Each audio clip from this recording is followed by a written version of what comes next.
Hey guys, this is Anthony with themovieblog.com, and I'm here with another video. This time I want to have a quick discussion about the recent Star Wars 40th anniversary event that happened. They released a poster, they released a teaser trailer, set the world on fire, grabbing everyone's attention and putting it back where it belongs on Star Wars. John Boyega was there, Daisy Ridley, Harrison Ford, director Rian Johnson, Kathleen Kennedy, and George Lucas himself even attended the event. We actually have a bunch of the photos. They actually shared them with us. They didn't invite us to come, but they shared the photos with us. We put them up on our Facebook page. We'll find the link to that in the description of this video. Make it easy for you guys. So here's just something that I think some people are wondering after seeing this trailer, this teaser. Is Luke going to the dark side? Like, really, is Luke going to the dark side? He seems really dark side-ish in this. A lot of fans of the expanded universe, couple friends of mine, they were telling me something about Luke going to the dark side at one point in the old continuity or old canonicity for Star Wars, Dark Empire or something like that. I don't know. Anyway, it was something like that, and any one of you that are Star Wars fans feel like helping me out and want to just point me in the right direction in the comments, that'd be great. I'll be sure to check that out. But Rey kind of seems like she's, I don't know, part of the trailer seems like she's getting trained.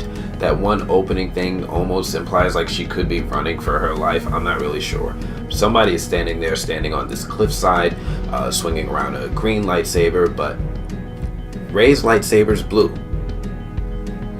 I'm really hoping to see a lot of the things that Rian Johnson excels at with as a director in this film. We're expecting a certain level of grittiness almost in this. I know it's not going to get too gritty, but certain level of grit, or just a certain unique perspective and style that he has that we're hoping to see applied to this film. But yeah, finally Rey's getting trained. She's finally getting trained. Now we're going to have a real understanding of, well, at least they'll be able to explain and justify why she's able to outforce, somebody who's been training for years.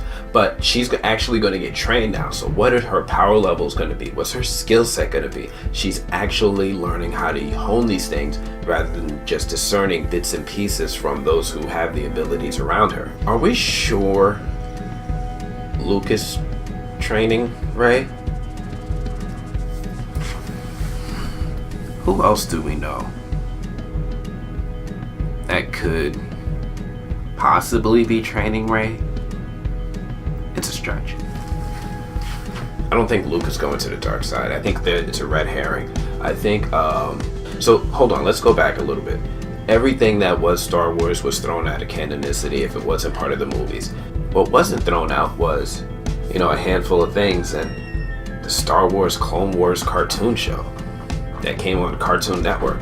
I wonder if it was this one episode where they studied the concept of Anakin possibly ascending to some godlike being that wielded both the lights and the dark side of the Force and brought balance to it that way.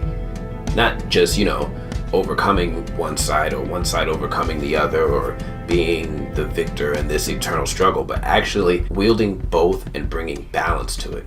And that was something that was discussed in the show. It was something that people realized was a concept that may have been the true path of the chosen one that Anakin veered away from, and even the Jedi may not have understood it. The reason I think this also is because the movie poster, I noticed that there's a lot of potential clues in the poster with the color selection.